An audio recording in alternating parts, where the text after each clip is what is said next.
In the magical world of Alnieth, there is an ongoing war between the mortals with limited lifespans and the immortals with respawn hacks. The outcome of the war depended on the battle between the two strongest men on both sides, Graham the human hero and Veltal, the demon lord ruling over the immortals. A battle like this would normally be a lost cause since Veltal is immortal, but with the holy sword Graham possessed, he was able to deal a blow strong enough that it somehow overcame Veltal's regeneration and led to his demise. Veltal couldn't help but praise the hero for managing to defeat him, but he was still salty about losing to a mortal, so in his final moments he swore that he would return to get his revenge, and with that he vanished from the world. Years later, Veltal awakens once more, and he is greeted by one of his loyal servants, Makina. She kneels before him and says she has patiently waited 500 years for the day that he would return, and she apologizes for having to attend to him in such informal attire, but Veltal says he doesn't mind. He's just glad she managed to perform his reincarnation ritual and bring him back to life, but with that said, he has no clue where they are and wants to begin his conquest of Alnieth once more. However, about that, Makina tells him a lot of stuff happened in the 500 years since his death, and Alnieth, it's gone. Around 80 years ago, Alnieth and Earth were caught in a major catastrophe, which caused the two worlds to fuse with one another. As a result, 90% of the population was wiped out and national governments ceased to function. So cities began to operate as independent states, and a few wars have broken out since then, but things are relatively peaceful now. That's the present state of the world, and given that Earth possessed incredibly advanced technology and Alnieth possessed Magitech, the fusion of the two worlds led to a lot of rapid advancement. Makina leads him to the surface to show him what the new world looks like, and Veltal is astounded by how far the world has come, but in his astonishment, he forgets to pay attention to his surroundings, so he nearly bumps into a random guy in the street, and Makina has to push him out of the way. He apologizes to her for letting himself get distracted, but he can't believe that man so carelessly bumped into her, one of the 6 Dark Peers. It's almost as if they don't know or care who she is, so Veltal is prepared to instill a new sense of fear into these foolish mortals. He raises his hand to the sky, and Makina already knows what he's about to do, so she tries to tell him it's not a good idea, but it's already too late as he has already fired his spell into the sky and created a massive hole in the cloud cover. In an anticlimactic turn of events, the people seem more annoyed than scared by the fact that someone was dumb enough to use magic in the city, and an alarm goes off soon after, so Makina explains that it is forbidden to use grand magic within the city, so they have to get out of here before they get in trouble. Veltal doesn't understand why he has to do something as cowardly as running away, but since Makina insists, he goes along with her.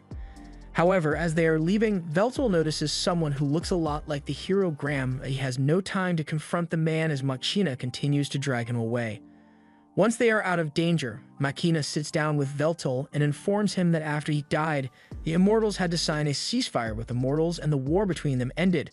But when the worlds fused 80 years ago, the citizens of the Immortal Kingdom were forced to scatter all across the world, and not long after, the major industries began a crusade against them.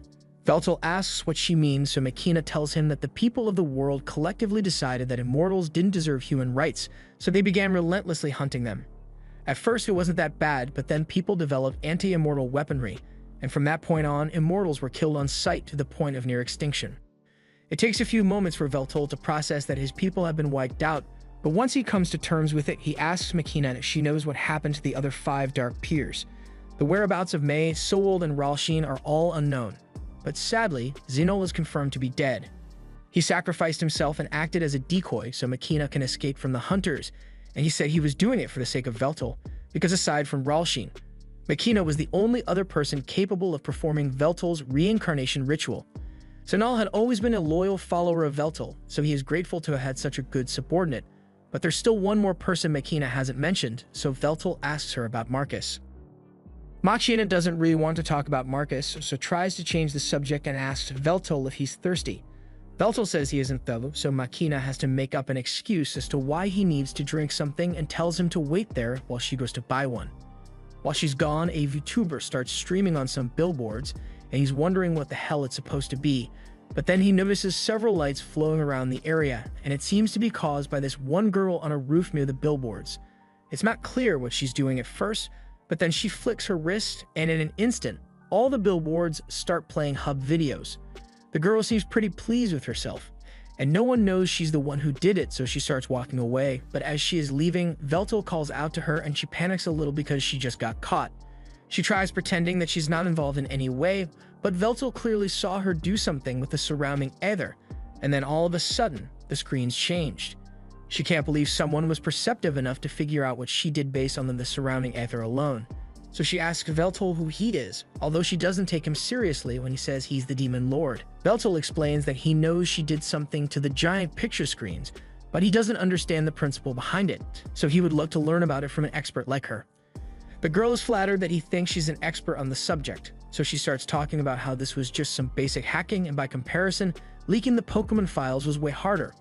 All she did just now was take advantage of a fatal flaw in the billboard's logic barrier, and then she just slipped in some spicy videos for fun. Veltal interrupts her speech and tells her she is looking for one of his subordinates named Marcus, and he's wondering if she has any idea where he can find him. The girl points to the massive tower in the middle of the city and says the CEO of that company is named Marcus, so he might be able to find him if he goes there. Veltal follows her advice and heads up to the Heavy Magic Industries in search of Marcus. As he enters, he spots this weird-looking thing waving at him, but he ignores it and heads to the front desk and tells the receptionist that he is here looking for Marcus. But before he's even done speaking, Marcus's private secretary comes down and says she is here to bring Veltal to Marcus. They both get on an elevator headed to the top of the tower, and while they go up, Veltal notices that the secretary has a pin of that thing he saw when he came in, so he asks what that is about. She proudly exclaims that this is the mascot of the company, and they plan to create a brand around it in the near future. Eventually, Veltal arrives at the top of the tower, where he finds Marcus sitting atop his throne. Marcus says it has been a long time since he last saw Veltal, but Veltal finds it disrespectful that Marcus is remaining seated while in the presence of his king. Marcus ignores him and asks what business he has here, so Veltal says he wants Marcus to help him rebuild the Immortal Kingdom. Marcus laughs in his face for a solid minute before telling him that he won't be doing that in a mocking tone. Veltal feels insulted, so he prepares to teach Marcus a painful lesson in respect. However, before he can cast his spell, Marcus's assistant strikes at him with a blade, so he is forced to dodge out of the way. He is shocked that she is capable of using armament forging magic, but before she attacks again, Marcus tells her to stand down. He then turns to Veltal and tells him he has become weak because in his prime, he would never have felt threatened by magic of that scale. How exactly doesn't he intend to take over the world if a single human is able to give him so much trouble? Marcus refuses to serve a king who is so pitiful, so he tells Veltal to get out of his sight before he forces him. Veltal is enraged and begins casting a spell to take Marcus down, but before he can finish, Marcus has already cast his spell Breaker, and Veltal is left in shock because Marcus was never gifted enough to outclass him in spell casting. Marcus has been waiting for this moment for years, so he takes great pleasure in telling Veltal that his strength is a relic of the past. He reveals the implant in the back of his neck, but Veltal doesn't know what that thing is, so Marcus pulls up an instructional video explaining everything about it. The device is called a Familia, and while using magic normally requires a 5-step process: initialization, construction, expansion, incantation, and proclamation. This device allows people to skip 3 steps, so now anyone, and I mean anyone, can use magic at high levels. And in case Veltal is getting any ideas about implanting a Familia of his own, Marcus specifically designed it to be incompatible with higher beings like Veltal. That means he can never use a Familia, and while his natural spellcasting speed is superhuman compared to AI spellcasting, he might as well be sending his spells by mail. Veltal asks why Marcus is doing all of this, so Marcus reveals that he had never liked Veltal from the very day they met. He was tyrannical, arrogant, and worst of all, he had the skills to warrant his arrogance, so Marcus could never oppose him back then, but that all changes now. He tells Veltal that it's about time for him to leave, so he begins launching several blood swords at him, and Veltal isn't able to dodge all of them, so he ends up getting stabbed several times and launched out of the window. Marcus has always wanted to do that, and now that he has finally triumphed over Veltal, he declares that he is the new Demon Lord. But all that aside, his secretary really wants to discuss the promotional ideas she has for the company mascot, so Marcus tells her to submit her ideas at the next planning meeting. Meanwhile, Veltal has crash-landed back into the city, and his regeneration is far slower than it used to be, so he's having a hard time recovering from his injury. He tries to walk out into the street, but he accidentally bumps into someone, and as a result, he gets into a fight that he immediately loses. Now look at him laid out in a pile of trash, and wondering why he keeps losing to mortals like he lost to Graham until Machina eventually finds him. Machina gets him onto a train and begins apologizing for hesitating to inform him of Marcus's betrayal, and because of her hesitation, he ended up being disgraced so badly. He tells her there's no need to apologize because even if she had told him, he would have still wanted to confirm it for himself. Once the train comes to a stop, Machina leads Veltol to the apartment building she lives in and tells him this is her home. Veltol thinks she means the entire building belongs to her, but Machina leads him into her small room and explains that this is where she really lives. Veltol thinks she is joking at first, but Machina is dead serious because this is all she can afford with her salary. Veltol realizes she has been living like this all this time while waiting for his return, so he pulls her close and thanks her because he will never forget the loyalty she has shown him. Centuries ago, Machina was being persecuted by the people of her time because after they found out that she was immortal, they naturally blamed her for all their problems and decided that the best course of action would be to throw her into a volcano. However, before Machina could hit the lava, Veltol appeared out of nowhere to save her. This was their first time meeting, and the only reason Veltol came was because he heard there was another immortal like him in the area, and after seeing Machina for the first time, he was not disappointed. He extended an offer to her to devote her body and soul to him. And from that day forward, Machina has remained loyal to Veltol. She soon wakes up to her alarm, and before Veltol wakes up, she heads to the kitchen to make breakfast. While waiting for the soup to boil, she calls on her virtual assistant, Eliclate, and a miniature version of herself appears in her field of view. It gives her a breakdown of the date, time, and current weather conditions. Machina asks Elec how she's doing, so Elec runs a full diagnostic check on her systems and reports that everything is in perfect working order, which is good, but that's now exactly what Machina was asking. Machina finishes up with breakfast, and once she is done, she goes to wake Veltol up and serves him the food. He's never seen food like this before, but just by its smell, he can tell that it is going to taste great. He picks up the chopsticks to try it, and sure enough, he loves the food Machina made for him, and hearing that makes her extremely happy. Once he is done eating, Veltol asks if Machina knows of the location of any other immortals, and she does know of a few other immortals who managed to escape the immortal hunts. But recently, immortals have been going missing, and Machina has even lost contact with two of her close aides, Ornard and Palmlock. She hopes they just went into hiding, but with no way of contacting them, she can't be sure. Veltol asks if immortal hunts still happen, but she answers that the hunts actually ended decades ago. The hunts were started by Marcus to secure his position at the top, and now that he has all the power, he has no reason to continue. The resentment people had towards immortals has also dwindled over the years, so it's not particularly dangerous to be seen outside. After Machina's aides went missing, she went to their apartment to check up on them, and the place was a mess, so she assumes a fight happened. But the only clue she could find was this note with the words Immortal Furnace written on it.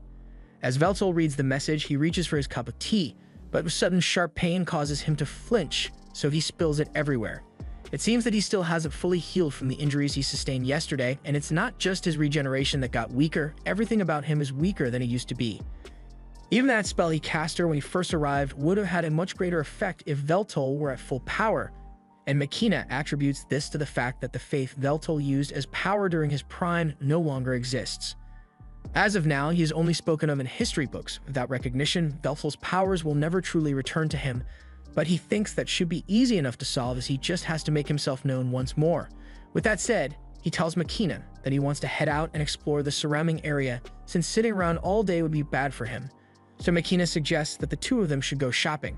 Out in the city, the first thing they should do is get Veltol a set of good street clothes, so they walk into a store and Machina asks him to step on the platform so the machine can take a 3D scan of his body. She apologizes for being limited to cheap store clothes due to her budget, but Veltol tells her he doesn't mind since his natural beauty would look good in any attire. After taking his measurements, she asks if Veltol has any preferences, but he doesn't know much about the style of the current era, so he leaves the choice up to Machina. Machina decides to ask Elec to make the most optimal choice for Veltol, taking into account budget and practicality, so after a bit of processing, Elec settles on a tracksuit. Machina doesn't think a tracksuit would be a good idea, but once Veltol sees it, he absolutely loves the way it looks, and he is even more intrigued by the design on the back. So Machina explains it's an old language used by the people who used to live on this land, and the symbols on the jacket spell out Demon Lord. Since Veltol seems to like it, she takes the tracksuit for him and walks out of the store. But before she leaves, he gets her attention because they haven't paid for it yet. However, Machina explains that all transactions are performed automatically. After that, they have some food at a fast food joint, and while they are sitting together, Veltol asks Machina what it's like to have a Familia installed. Marcus's betrayal aside, the Familia is without a doubt a revolutionary device, so he is curious about it. Makina explains that it is really convenient since it not only allows for easier use of magic, but it can also be used to gather information, go shopping, or even communicate. Before Familias were mainstream, people had smartphones to do these things, but it was really inconvenient to have to hold it. Veltal asks her to let him see it, so he turns her around and begins touching it. Makina is a little startled at first, but she's actually really enjoying this, so much so that her Familia has to warn her that her heart rate just spiked. Once he is done inspecting it, Veltal asks her if it isn't uncomfortable having the Familia installed in the nape of her neck. And while it felt strange at first, she got used to it once it became illegal for companies to stream ads straight into people's heads. It's difficult to live daily life without one of these, but at the same time, having a Familia doesn't necessarily make your life better, as shown by her current living situation. As they walk home, Veltal makes a declaration that he will get a job. Makina is taken aback and tells Veltal that he doesn't need to do something as lowly as working. Her living conditions may be suboptimal right now, but she assures him that she will provide a better lifestyle for him. She says she will just pick up more shifts or maybe even get 2 or 3 more jobs. But Veltal interrupts her and says that times have changed. He is no longer the omnipotent god he once was, so he needs to adapt to the current circumstances. And most importantly, he wouldn't feel right if he just sat back and did nothing while Makina worked to provide him with food, clothing, and shelter. Without his duties as king to occupy him, he will need to take up labor, but that does not mean he has given up on conquering the world, so he asks Makina if she is willing to continue to serve him, and Makina swears to be by his side for the rest of her life. Later that day, Veltal is about to head out to look for a job, but Makina refuses to let him go without her because she's worried about him. Veltal tells her she can't come since she has her own job to worry about, but Makina says she can just call off for the day so she can go with him. Veltal refuses to let her do that, so he reminds her that in the unlikely event that he fails to find a job, he would have to rely on her income, so she can't just skip out on her job. Makina agrees to let him go on his own, but for safety, she hands Veltal a device that comes with a little money in case of emergencies. It also has a tracker, so if there's any trouble, Veltal can use this to contact her, and she will race over as soon as possible. He realizes that she is worried about him, but the extent she is going to just makes him feel like a child. Still, even though he said he wanted to go by himself, he doesn't have a clue what kinds of jobs are available or how to get one. He's also starting to get hungry, so he can't afford to be picky about it, unless he wants to end up begging on the street. He gets up and yells out that he has no money and is looking for a job, but as he is yelling, one guy comes up to him and tells him to stop.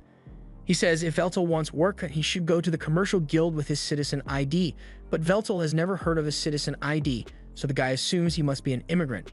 Since it's clear that Veltal doesn't know anything about the city, the man informs him that this is his turf, so Veltal can't be doing stuff like this out here. Veltal hadn't realized he was encroaching on someone else's territory, so he apologizes and turns to leave, but before he does, the man hands him an application form and tells him to take it to the commercial guild so he can apply for a job there. It won't guarantee that he gets anything, but it's better than having nothing. Also, he warns Veltal not to get involved with any companies under the IHMI company, especially construction-related, because they are incredibly exploitative and laugh in the face of safety regulations. Veltal takes the man's advice and thanks him for the help, so he heads to the commercial guild in search of employment. However, once he gets there, the interviewer isn't too enthusiastic about employing him. On his application, Veltal wrote down wide-scale annihilation magic as one of his special skills, and he also wrote down dungeon creation and experience leading a nation 500 years ago. So the interviewer calmly puts down his application and tells Veltal that there are no positions available for him. Besides, since Veltal doesn't have a familia, he isn't eligible for hire anyway. After Veltal returns home, he is feeling really depressed about not getting a job, so he lays on Makina's lap and asks her if he is really incapable of doing anything in this world, but she assures him that he is still superior to everyone else, so she tells him he should just let her do the working from now on. However, Veltal refuses to sit idle, so he asks Makina if there is anyone she can contact for assistance, and now that she thinks about it, there is someone she can call.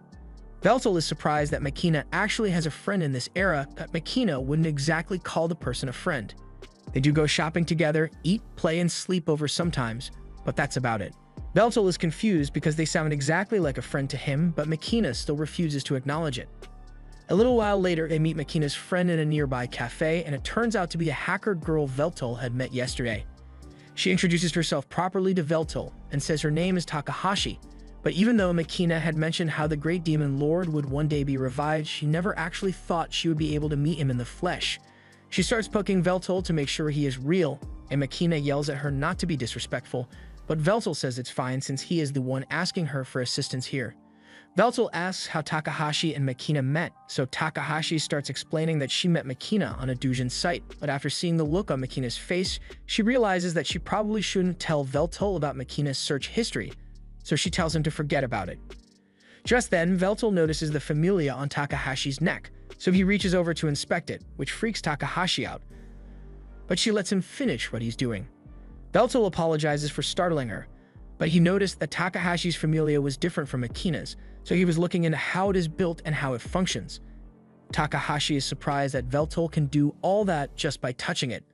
So Makina explains that Veltal has a Sage Eye ability that allows him to use the flow of mana to understand the composition of any object he touches. He has a general idea of how a familia works, but there are still a lot of components he can't fully analyze yet. However, that's a problem for another day because the reason they are here right now is to ask if Takahashi can introduce Veltal to some kind of work. She asks why Veltal doesn't just go to the commercial guild, but he already tried that, and they rejected him for not having a familia. And due to a certain CDO's vendetta against him, Veltal can't have a familia installed, so they were hoping Takahashi would have some ideas. Takahashi thinks about it for a second, and Veltal is a young-looking, 500-year-old demon lord with a great voice, a handsome face, and no familia. Yeah, there's only one clear option available, so it has been decided that Veltal will become a streamer. Takahashi explained that streamers post videos of themselves doing stuff online, for which they receive money from ad revenue or donations. She even has some leftover equipment from when she used to stream, although it will be a little outdated.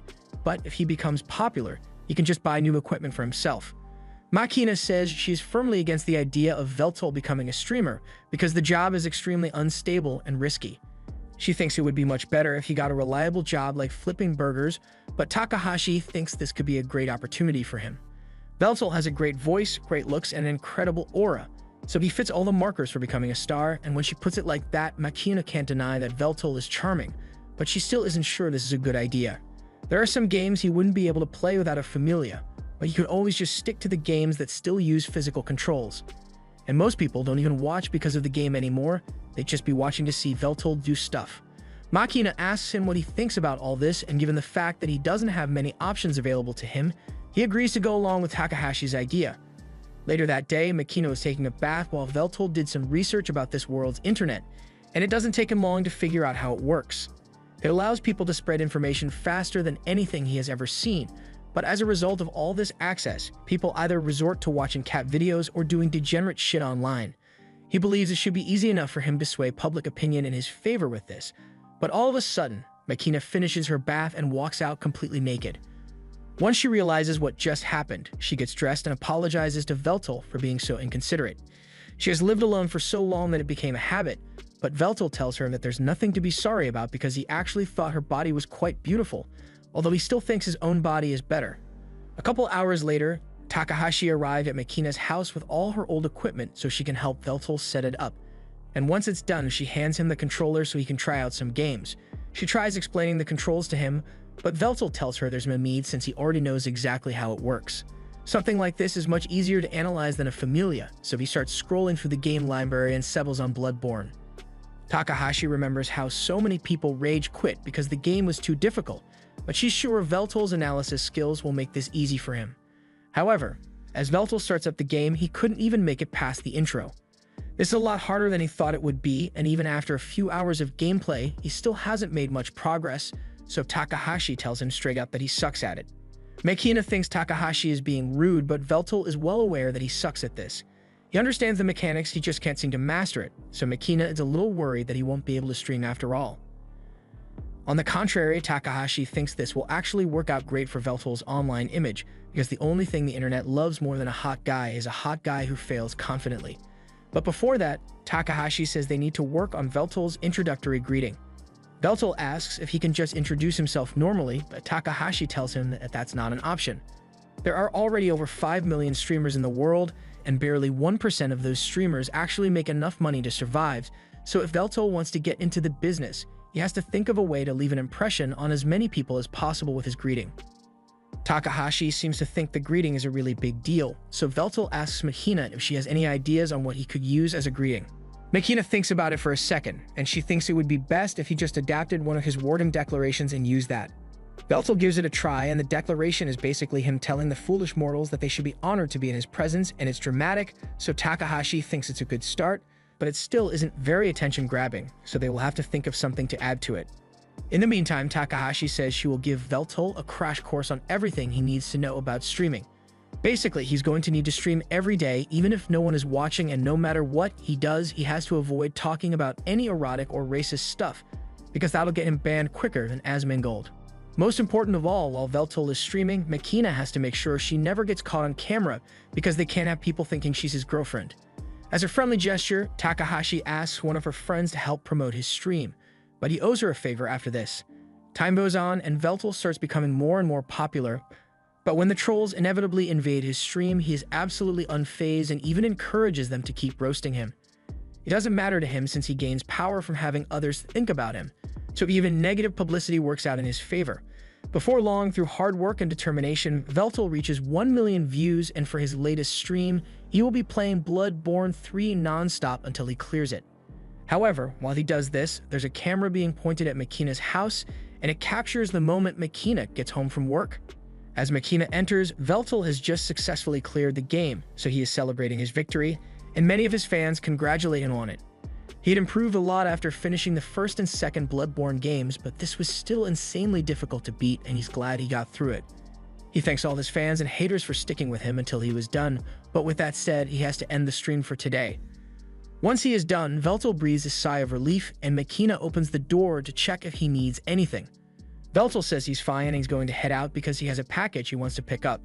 Makina offers to go pick up his package for him instead, but Veltal has been looking for an excuse to move around for a while, so Makina says she will have dinner ready for him by the time he gets back.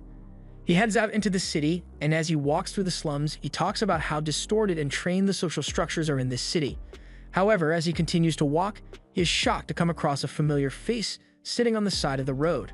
The hero Graham. Back in the day, Graham was a kind brother and was taking care of his little sister, Melina, who had fallen ill. He comforted her and said he would head out to gather some medicinal herbs to help her recover, but as he was about to leave, his father called out to him and handed him a sword. He had heard that there were monsters active in the forest, so he wants Graham to take the sword so he can protect himself if he runs into anything dangerous. His mother is also worried about his safety, so she says a small prayer for him before he leaves, and Graham thanks both of them for their consideration. He went out into the forest that day, and the herb gathering went smoothly, but as he was returning home, he ran into an army of lizardmen under the leadership of Zanol, one of Veltal's generals. Since he was hidden, he didn't have to fight them, but he wondered what they could possibly be doing in such a remote location. To his horror, when he returned home, he discovered that his home, along with his entire family, had been burnt to the ground. And from that day forward, he swore that he would get his revenge on Veltal. But right now, he has a dazed look in his eyes, and he is seated next to his sworn enemy. Veltal begins talking about this udon shop and assures Graham that this is one of the best joints around, but Graham doesn't have much to say about that. Veltal tries to keep the conversation going and says that the food of this world is far better than it was back in his day, and Graham agrees, but he still doesn't have much to say. The food finally arrives and they are both about to eat, but Graham finally says something and talks about how strange it feels to be slurping noodles while seated next to the enemy who killed his family and friends. Veltal feels the same way since Graham single-handedly killed several of Veltal's vassals, but right now, he bears no hatred towards Graham at all. He's just curious to know how Graham managed to survive this long when he's immortal. The only explanation would be if Graham somehow became immortal, but that would go against his entire ideology of making the most out of a limited lifespan. Graham explains that he didn't give up his mortality. Rather, as a reward for defeating Veltal, the goddess Meldia gifted him with the blessing of eternal youth, and while that blessing has allowed him to live this long, it doesn't make him immortal. Veltal comments that goddess Meldia must have been quite fond of him, so you can imagine her granting him such a blessing. After Graham ended the war with the Immortals, Immortals began starting wars among themselves again, so he was ordered to go out to the battlefield and slay the same mortals he had once fought to save. And even after the Civil War had ended, the people turned their hatred towards Graham for some reason. Veltal believes an outcome like that was inevitable since people naturally fear individuals with great power. Graham was exiled from the kingdom, so he was forced to wander for centuries until Fantasian happened and the worlds became fused. Since then, he has killed so many mortals and immortals that he believes there is no place for him left in this world as a hero. He asks Veltal why he sought to rule the world in the first place, so Veltal answers that he was trying to achieve world peace. There are several ways one can become an immortal, like phoenixes, curses, or blessings, so aside from a few rare exceptions, all immortals used to be mortal at some point. Still, mortals constantly ostracized and persecuted immortals because they were different, and the immortals were no better because they did the exact same thing to the mortals. The lesson Veltal took from this was that no matter what you are, people will always hate and fear that which is different. So he believed that the only way to bring about world peace was to stand at the top of the world and rule it to make sure no one had to suffer such persecution. Graham doesn't believe peace through world domination would work, but he also can't deny that people left on their own will never achieve peace because he has experienced the senseless persecution and wars firsthand. Even so, he still refuses to admit that Veltal is right, so Veltal accepts that Graham will never agree with him. Graham gets up to leave and thanks Veltal for the noodles, but before he goes, he tells Veltal that he is glad he got the chance to speak with him. Veltal gets up to leave as well, and while walking down the street, he notices Takahashi down in an alley, and she seems to be in some kind of trouble. She apparently hired this ogre for a job, but now he is trying to extort twice the pay from her. Takahashi tells him he's stupid if he thinks she's going to give him that much money, but the ogre is totally prepared to beat her up if he doesn't get what he wants, so he raises his hand and is about to punch her. However, Veltal grabs his arm and tells him to leave Takahashi alone. He is feeling generous today, so he is willing to overlook the ogre's disrespect, but the ogre recognizes Veltal as the guy he beat up a while ago, so he isn't scared of him. He says he's going to kill Veltal this time, so Takahashi tries telling Veltal to run before he gets hurt, but Veltal says it's fine since he has been meaning to test out how much power he has regained from his 1 million subscribers. As the ogre tries to punch him, Veltal stretches out his hand and catches the punch, but then the ogre activates wind magic and completely shatters Veltal's arm. However, with his powers partially restored, Veltal is able to regenerate his arm instantly and flicks the ogre into a pile of trash. The guy's out cold and Veltal is honestly disappointed since he was expecting more of a fight. Takahashi comes up to him and asks if he is alright, and Veltal says he is perfectly fine, but he wants to know who that guy was and why he was attacking her. Takahashi explains that he was supposed to be her bodyguard for a big job today, but all of a sudden, he started making ridiculous demands. He didn't know the guy was supposed to be her bodyguard, so he apologizes for knocking him out, but Takahashi says it's alright since she just found someone even better. She asks Veltal to become her bodyguard for the day, and she even offers to pay him for it too. So since he owes her a favor, Veltal agrees. Takahashi leads him to the location and tells him that she is trying to steal something from this warehouse, so she needs him to create a distraction while she gets it. Veltal says he understands the objective, but before Takahashi can give him any more instructions, he gets up and despite Takahashi trying to stop him, he has already kicked down the door to a major Yakuza operation. Veltal doesn't really know what he's supposed to be doing here, so he asks Takahashi over the comms if the cube in the table is the target. Takahashi tells him it is, but she's also confused as to how he's communicating with her since he doesn't have a familia. Veltal proudly states that he just copied the communication ether that the familia produces so it can reproduce the feature of magic. Anyway, since there aren't that many enemies here, Veltal says he will subdue them and claim the cube for Takahashi, but before he does anything, she asks him to make sure he doesn't kill anyone. Veltal agrees to hold back, so before the fight begins, he announces himself using his stream greeting. However, none of the Yakuza members have seen his stream, so it just makes things really awkward. If there are still people who don't recognize him, Veltal is going to have to work a lot harder to make his name known. But for now, his 1 million subscribers worth of power should be more than enough to take these guys down. The Yakuza are still confused about what's going on, but they assume Veltal must just be some crazy guy, so one of them pulls out a magic gun and fires it at him. However, Veltal isn't fazed by this and uses strengthening magic on himself so he can deflect the bullets. Once the Yakuza member runs out of ammo, Veltal goes on the offensive and begins knocking the Yakuza members out one after the other with minimal effort. The Yakuza member with a magic gun switches to a regular gun since it's faster than reloading, but just before he shoots, Takahashi takes control of his vision and displays an illusion that tricks the Yakuza member into shooting his partner. Veltal then knocks the last guy out, and with all of them unconscious, the mission is practically over. Veltal goes over to one of the Yakuza members and begins inspecting their gun, which uses some kind of card as ammunition. Takahashi is impressed with how easily Veltal took out those Yakuza, but they should really grab the box and get out of here before they get themselves into more trouble than they accounted for. She says she is on her way to meet up with Veltal, but he tells her to stay where she is because it looks like trouble just arrived. Whatever it is, it begins attacking Veltal, all it's covered with some sort of invisibility cloak, so to even the playing field, Veltal uses the magic gun to blast the cloak off, revealing a giant mech suit.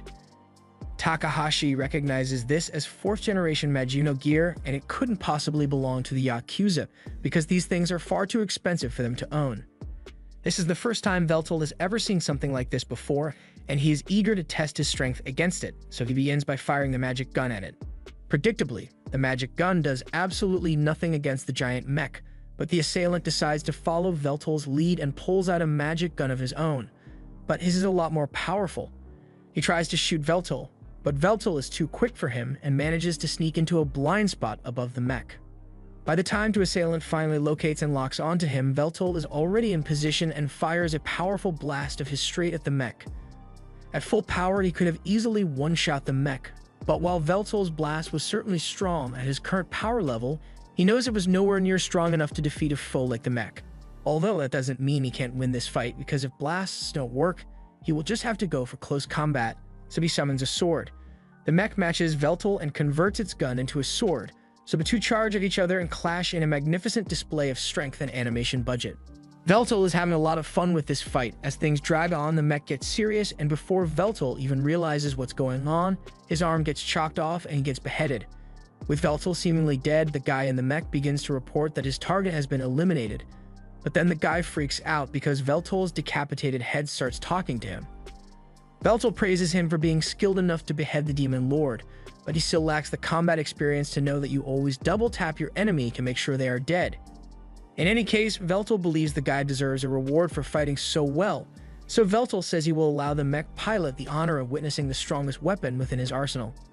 A terrifying aura is emanated as Veltal summons the Great Sword, Vernal, and the mech pilot is so stunned that he can barely move.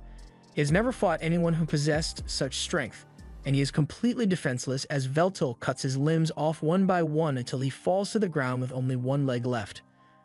Veltal made sure to avoid hitting any vital organs, so the guy inside there should still be alive, and he plans to interrogate him, but before he does, the guy in the mech sends one final report back to HQ, saying he failed to eliminate the target and failed to retrieve the objective, so he will now be executing code 8090. And if you're wondering what 8090 means, let's just say there was a gun installed in the helmet of the suit to make sure the pilot can't be interrogated. After that's over, Takahashi comes out of her hiding spot and she's glad Veltal is alright, but it was really freaky to see him get his head chopped off. Although Veltal doesn't seem to think it was a big deal. He's more surprised that weaponry exists that could enhance an individual's power to such an extent, so he says this time period is truly terrifying. However, Takahashi thinks Veltal is the terrifying one because he just single-handedly destroyed a Magino gear, and these things are strong enough to wipe out entire countries if needed. This also happens to be one made by Marcus's company, and Takahashi knows the Yakuza would never be able to get their hands on one of the suits, so she's starting to worry that this mission might be more trouble than she bargained for. That aside, Veltal is still curious why they went through so much effort just to acquire a cube, so Takahashi explains to him that the cube is actually a storage device, and what her client is after is the information inside the cube.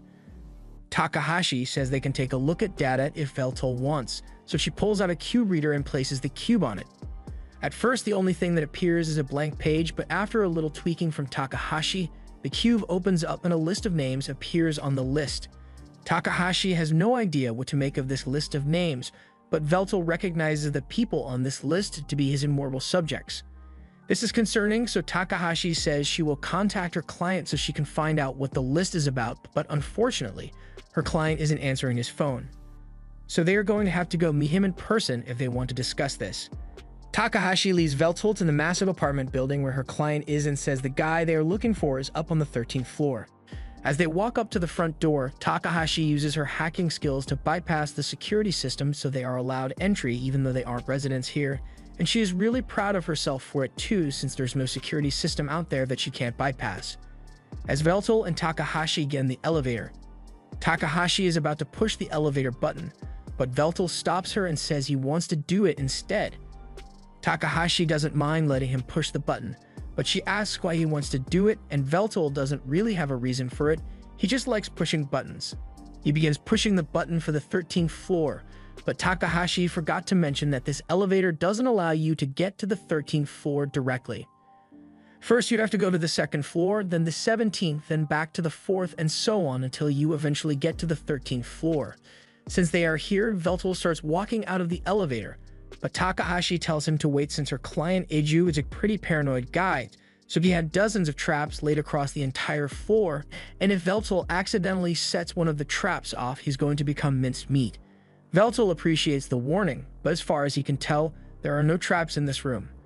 Although, it would be more accurate to say that all the physical and magical traps have been disarmed. Takahashi is surprised that Veltal could figure that out so easily, but part of his duties as Demon Lord included building and maintaining dungeons, so discerning the layout of traps is a trivial matter for him. They continue walking until they finally get to Eiju's front door and Takahashi rings the bell, but surprisingly, he doesn't answer. Takahashi can understand him ignoring phone calls, but he usually always answers his front door. However, upon closer inspection, Veltal realizes that the door isn't even locked in the first place. This raises a red flag for Takahashi since Eiju would never do something as careless as leave his front door unlocked. Veltal suggests they should proceed with caution since they don't know what they will find in there, so Takahashi leads the way and heads towards Eiju's workroom. There she finds Eiju in his chair, but when she gets a little closer to him, she discovers that he is drenched in blood and completely lifeless. Takahashi freaks out at first, but Veltal calms her down and goes over to inspect the body. He remembers seeing this guy's face somewhere before, although he was wearing a bunch of trash at the time. Takahashi says that sounds like something Eiju would do since he would often dress as a hobo whenever he went out to gather information. There's an obvious stab wound in Eiju's chest and another one in his neck, but judging from the state of the blood around him, Veltal assumes it has only been a few days since Eiju was killed. A man like Eiju may have had many enemies, but the way he was murdered was too efficient for it to have been done out of hatred. It is way more likely that a hitman was hired to take Eiju out, especially since the killer went through the effort of destroying Eiju's familia. Someone must be trying to cover up whatever information Eiju had. It probably had something to do with the job Takahashi accepted from him, but it's not like they can get any information from him now that he's dead. Takahashi thinks for a second and begins searching around Eiju's room, because a seasoned information broker/hacker would definitely hide some sort of offline storage devices nearby for extra data security. After searching for a bit, she discovers a laptop in a hidden desk drawer, and this looks like it might have the answers they are looking for, but when she turns it on, she finds all the files in a corrupted mess. It may look that way, but Veltal notices that the files are all arranged in a very specific order, so Takahashi is able to compile until she uncovers a video. Eiju made this video in case he was killed before he could complete his investigation, and he didn't know who would end up watching it. But he wanted to make sure at least one person knew the truth because the prosperity of this city was built upon terrifying evil. All the power in this city relies on the Aether reactor in the center of the city, but with the enormous scale of the city, the reactor would need at least 10 mana ley lines to draw power from in order to meet the energy demands. However, there are only 2 ley lines in this area, yet the reactor never seems to run out of energy, so it stands to reason that the reactor is drawing power from another source. And this secondary power source is called the Immortal Furnace Project. Essentially, the furnace burns the souls of immortals like firewood and converts the resulting energy into Aether for the city. And since immortals are higher beings, a single immortal's soul produces a lot of energy, way more than the souls of thousands of mortals would ever be able to generate. The data Eiju found showed that Marcus's company employed desperate homeless people as construction workers for the Immortal Furnace, but once construction was done, all the workers suddenly disappeared, and Eiju believes they were all killed so they could be fed to the furnace as well. One of the first immortals to be fed to the furnace was one of Veltal's close subordinates, Zenol, and this greatly angers Veltal. The whole immortal hunt was a scheme by Marcus to turn the world against immortals so people would accept their execution, and he could burn immortal souls in the furnace, although the public was never made aware that this was how he killed them. Recently, Marcus made a deal to buy information about some immortals from the Yakuza, and that probably means he's running low on immortal souls to burn, so he's looking for new victims. If the furnace runs out of immortal fuel, then the heart of the city would cease to exist as people know it. But even so, Eiju thinks it's wrong that innocent immortals are being sacrificed to power the city. After the video ends, Takahashi is enraged by the revelation that immortals are being treated so badly, but there's not much she can do about it since even if she were to try and publicize this information, it is likely she would just end up dead just like Eiju over here. Veltal tells her that this is a problem for immortals, and as the king of immortals, it is his duty to do something about it, so she doesn't need to burden herself with this. For now, they decide to inform city officials of Eiju's death so he can receive a proper burial. And as they leave, Veltal tries to contact Makina so he can inform her of the immortal furnace, but to his horror, she isn't responding to his calls. Something must have happened to her. While Veltal was busy on his errand, Makina looked in the fridge to see what she could make for dinner by the time he got back, but it was still the same stuff in there as last time. On the bright side, Alec tells her she should be able to make some good curry with the ingredients she's got on hand. Just then, the doorbell rings, so she gets up to go answer it, but to her utter disgust and disappointment, it turns out to be Marcus. After what Marcus has done, the only appropriate response is violence on sight, so Makina hits him with a massive burst of fire. Marcus is engulfed in flames and sent flying backwards, but he is just as immortal as she is, so a little fire isn't going to be enough to end him. Makina completely transforms and steps out of the house to face him because she already knows he's up to no good. Before the fight begins, Makina disconnects her Familia from the network so Marcus won't be able to access it, and after that, the two of them begin launching magic weapon attacks at each other. It looks like it's been fairly even so far, but then while Marcus is distracted, Makina gets in close and grabs onto one of his arms, causing it to explode and come off entirely. She managed to catch Marcus off guard with that one, but a few seconds later, he has already regenerated his arm. He then casts a bloody sword rain area attack and causes a massive explosion of his own, but thanks to the shield Makina put up, she was completely unharmed.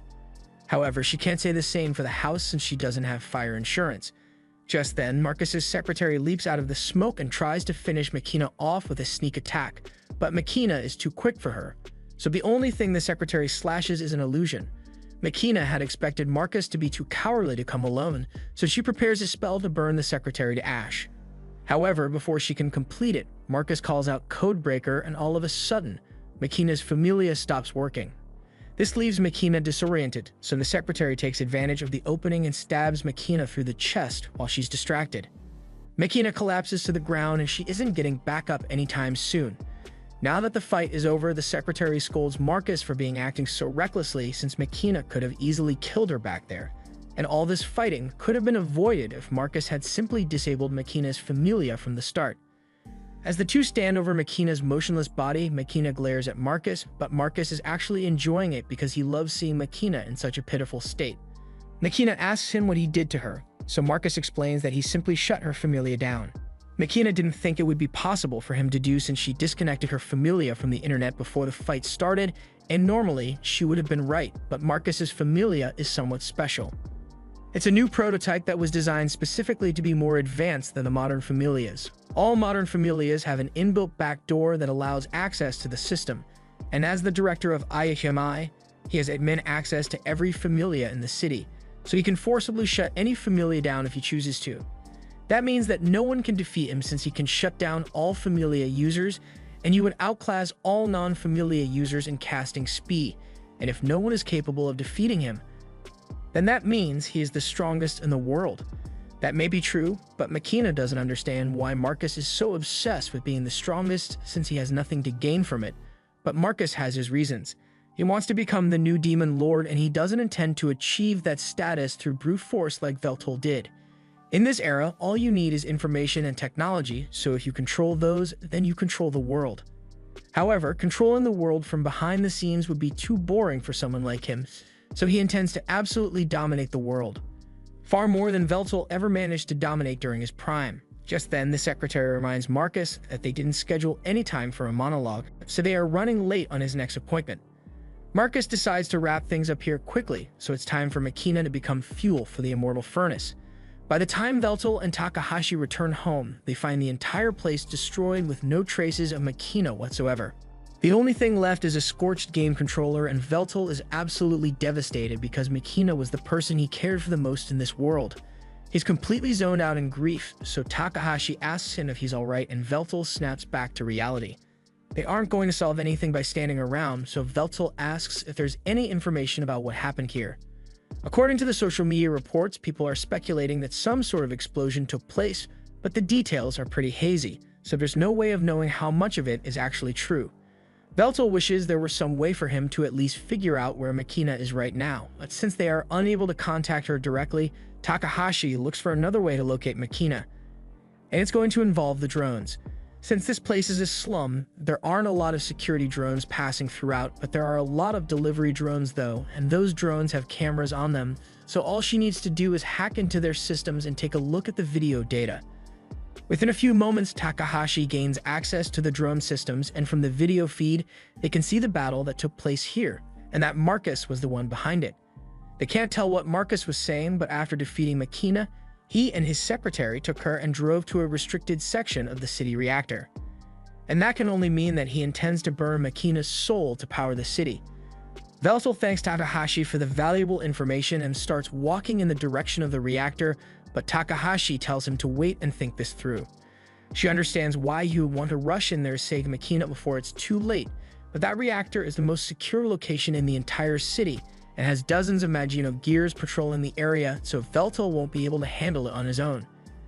And while Takahashi can certainly help him get there, she isn't much of a fighter, so he would need to find someone who's strong enough to help him. But Veltal doesn't have many remaining allies in this era, although there is one person he can think of who might be perfect for this rescue operation. Veltal later goes to meet with Graham, and at first, Graham wants nothing to do with him. But when he sees the proud Veltal kneel before him and ask for help, he decides to at least hear him out. Veltal explains everything he has learnt about the city's ether reactor, and Graham had always suspected that something wrong was going on there. But now that he knows the truth, he's absolutely appalled by the despicable nature of the project. Veltal pleads with Graham to assist him in storming the reactor because he knows he cannot save Makina as he is right now, but Graham seems more annoyed than sympathetic. Veltal's subordinates killed Graham's family, Veltal himself waged dozens of wars and killed millions of people, and now he is bowing his head to his sworn enemy just to save the life of one immortal woman. He finds this to be utterly shameless. Graham does not like the fact that this city is built upon the deaths of innocent people, but at the same time that reactor is the heart of this city, so if he were to agree to help Veltal destroy it, then the entire city would be plunged into darkness, and the lives of millions of people would be ruined. He asks if Veltal is planning to destroy the lives of everyone just to save one person, but Veltal laughs at the idea of such a short-sighted plan. He is no fool, so he has obviously thought about the consequences of his actions, and that's why he intends to both save Makina and fix the problems of this city. However, right now he does not possess the power or support necessary to do so, so he has no choice but to humbly ask his former enemy for help, and the confidence behind Veltal's words convinces Graham to get up and act as a hero once more. However, he makes it extremely clear that he is not doing this to help Veltal, and he still hasn't forgiven all the atrocities Veltal committed centuries ago, but there's a kidnapped woman whose soul is about to be burnt, so he agrees to temporarily join forces for the sake of justice, although it still feels strange to be teaming up with the Demon Lord. A little while later, Takahashi manages to find a way for the two of them to get into the reactor without having to go through the restricted area, so she leads them to a hidden entrance. Apparently, this was used to transport all the materials that were used to build the reactor, but even if this path will eventually lead them to the reactor, Veltal says they don't have enough time to clear a maze like this. On the other hand, Graham thinks it will be child's play to clear this maze, since he has done it so many times in the past. He casts a spell called Auto Mapping, and within a few seconds, a detailed map of the maze begins to appear in his hand. Veltal has never seen a spell like this before, so Graham explains that it's a unique one he came up with during his time as an adventurer. But that just makes Veltal angry because he put a lot of effort into building those dungeons back in the day, and it turns out Graham was just cheating his way through it.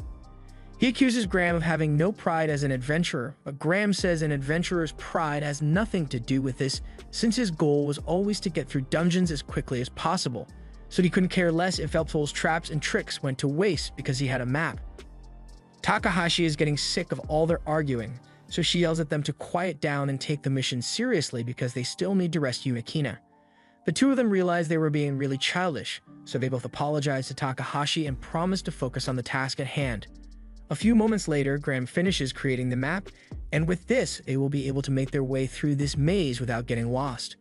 Veltal asks if Graham is sure they can trust the map, and Graham confirms it, adding that his mapping magic can also detect traps and enemies.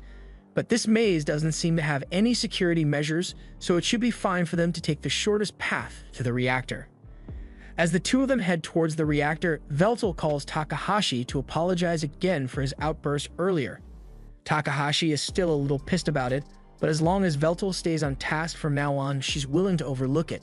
He asks her how her end of the plan is going so far, and she says she is making steady progress. But what she's working on will take a lot of time to get ready, so she's not sure if she will be able to get it done by the time the two of them make it down to the reactor room. If she ends up needing more time, Veltal and Graham are going to have to keep the enemies busy for a while to compensate, and Veltal understands that. As they descend, the ambient ether becomes more and more dense and communication with Takahashi gets choppy, so before she gets cut off, she tells him she will finish making the preparations. Veltal takes a deep breath to prepare himself for what lies ahead, and Graham comments that he can tell that Veltal has grown stronger than he was in the past. Veltal doesn't know what he's talking about since he is clearly nowhere near the strength he had during his prime, but that's not what Graham was talking about. Veltal was able to lower his head to this sworn enemy in order to save his subordinate, but the old Veltal would have let Makina burn before he bowed to anyone. That shows that Veltal's strength of character is greater than ever before, and if he had been like this when they had their showdown all those years ago, then the results might have been different. As the lift arrives at the destination, Veltal and Graham are confronted by Marcus's secretary, and she's been expecting them since Marcus knew Veltal would eventually show up. Marcus has Makina restrained and is holding her near the core of the reactor, and he seems to be taking great pleasure in the fact that he's about to kill a former comrade. After Veltal was revived, Marcus did a little digging into those around him and research, and that's when he discovered that Makina was still around and kicking. Over the years, with the immortal hunts he had orchestrated, he's caused the deaths of many immortals, so he never could have imagined that Makina was still alive and laying low within the city. He explains to her that this place is known as the Immortal Furnace, and as the name suggests, it basically burns the souls of immortals as fuel to generate ether, which in turn fuels the city. At first, Makina is a bit confused by Marcus' monologue, but then she remembers that two of her subordinates are still missing, so she pieces together that Marcus must have kidnapped and fed them to the Immortal Furnace. Marcus recalls those two and tells Makina all about how concerned the two of them looked for one another as their souls were burnt up, and this enrages her to such an extent that she unleashes a large torrent of flames, but Marcus simply puts up a shield and remains unharmed. He further taunts Makina, reminding her of her fellow dark peers, Xenol, and informing her that he was the first immortal to be fed to the furnace. Marcus even enjoyed hearing Xenol's screams of agony so much that he recorded it and turned it into a mixtape. Makina asks him if he intends to use her as fuel as well, but that should be pretty obvious by now. The last immortal they stuck in the furnace is about to burn out, and Marcus can afford to let the reactor run out of power since it's the cornerstone of this city. Normally, he would have just sent people out to find more immortals, but if what he is doing were to become public knowledge, there would be a bunch of annoying people talking about things like immortal rights, and he doesn't want to have to deal with that, which is why he went to retrieve Makina personally. Since she's one of the Dark Peers, her soul should be strong enough to burn for a couple of years, so Marcus won't have to worry about refueling for a while, but he's probably going to have to start looking into alternative power sources at some point. While Marcus is still monologuing, his secretary faces off against Veltal and Graham. She tells Veltal that she was assigned to stand guard and delay him long enough for Marcus to get through his evil monologue and feed Makina to the furnace. She didn't think Veltal would have the guts to show up though, and not only did he come, but he brought a friend along. And that friend happens to be none other than the hero Graham. Graham is surprised that there are people in this era who still know of him, but the secretary just recognizes him from the files they have in their database. She finds it interesting that the Demon Lord and the hero are working together, but she's still got a job to do, so she won't let them pass without a fight. Graham tells Veltal to go on ahead while he keeps the secretary busy, but Veltal warns him that he should be careful because from what he has seen, this secretary's skills are on par with Xenol the Karmic Swords. But while that may be an impressive feat for her, Graham recalls overwhelmingly defeating Xenol in pure swordsmanship during the Immortal War, so if her skills are anything similar, he isn't worried about losing to her. The secretary takes offense to this statement, so she decides to show Graham what she can do and dashes behind him to launch a surprise attack. Graham is caught off guard by her incredible speed, but before her sword strikes him, he manages to guard himself and prevent any injuries. While he does this, Veltal starts sprinting away so he can rescue Makina, and as much as the secretary wants to stop him, she's not going to be able to slip past Graham without a fight. Before Veltal leaves, he tells Graham to make sure he doesn't die, and then he jumps down the center line of the reactor to make it to the core as fast as possible. The secretary really needs to stop Veltal, so she decides to take Graham down as quickly as possible and regroup with Marcus, and to do that, she activates her zero base gear. There is a blinding flash of light, and before Graham realizes what's going on, he gets hit and is knocked all the way into a wall. He looks down at the secretary, and she is now wearing a full set of Magino gear, and not just regular Magino gear either. This is a prototype next-gen version that has yet to be released. It is more efficient, quicker, and most importantly, it fits better, so the secretary's curves won't go to waste. However, there is still one flaw with the design because the operational time of this suit is entirely dependent on the user's magical reserves, but the secretary isn't going to let this fight last long enough for her magic to run out. She dashes forward, and now she's even faster than she was before, so as she lands in the wall behind Graham, he barely has enough time to raise his sword and block before he gets knocked through the floor. The secretary tells him that he should be honored to face such a marvel of modern engineering, but Graham isn't interested in hearing her go into another marketing pitch. The secretary calls Graham a relic of the past since his sword, armor, and even his familia are all outdated, and as such, she is sure she will be able to claim victory with her cutting-edge techniques and equipment. Graham tells her that fancy equipment and training don't guarantee victory in a match because at the end of the day you either win or you lose, and the secretary agrees, but then again, her fancy equipment is pretty fancy. She slashes at Graham with such speed that he is barely able to react and block before he is hit, but then he sees her sheath her sword again, and the second she does, she unleashes yet another lightning speed slash.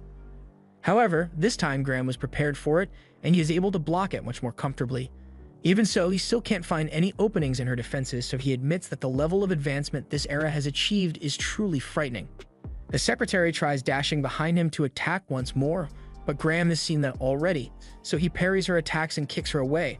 But he can tell that he didn't do much damage due to the toughness of her armor.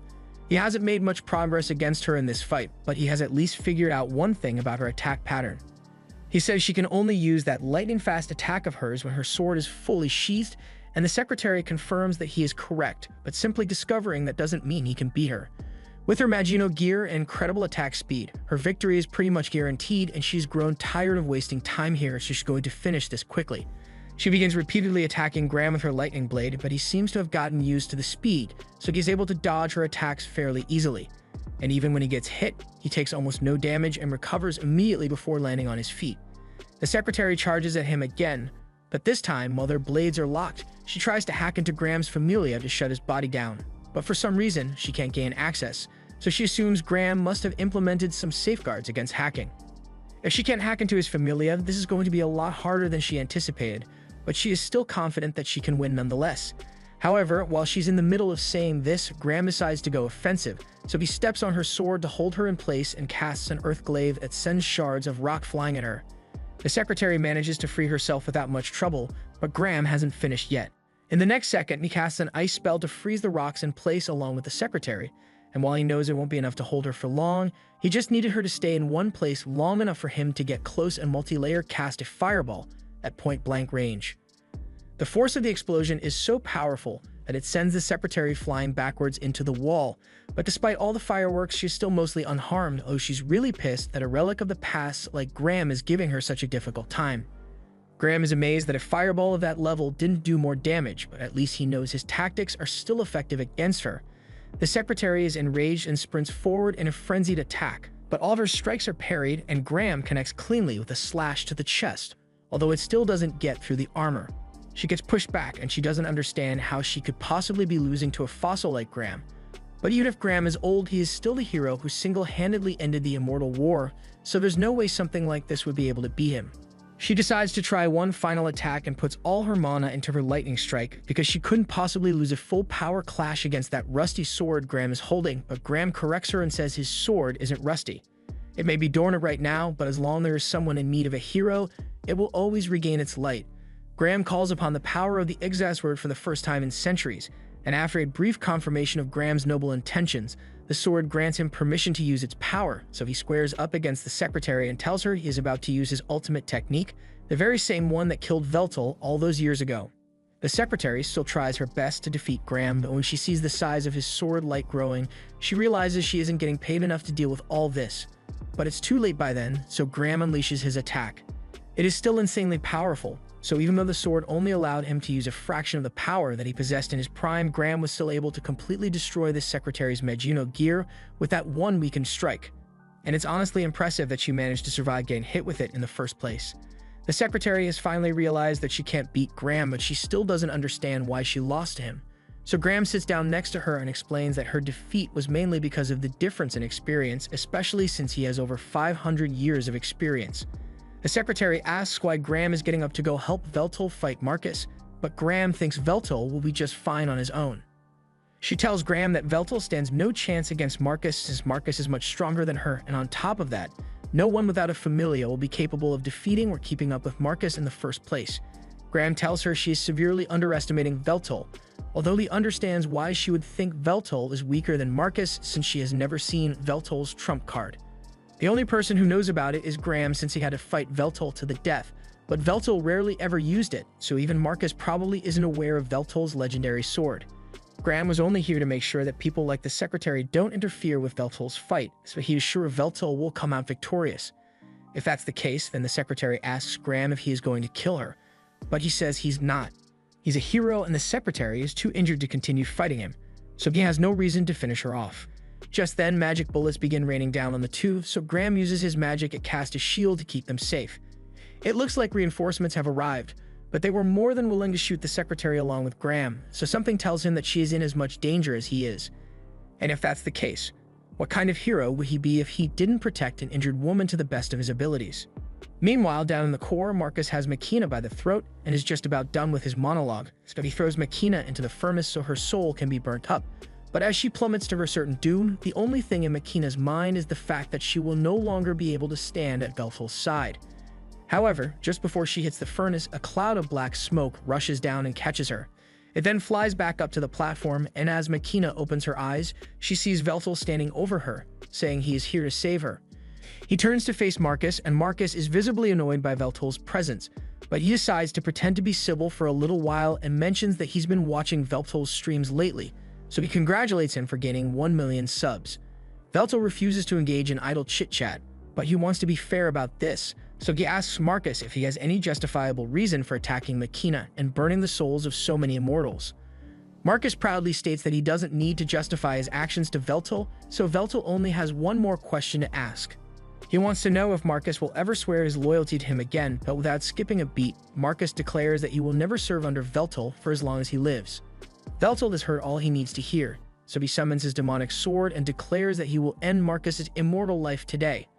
Marcus isn't fazed by Veltal's threat in the slightest, so he begins casting blood spears at Veltal, and even though Veltal is able to deflect them, Marcus makes the spears explode to catch him off guard and pulls out a blood sword so he can fight in close range.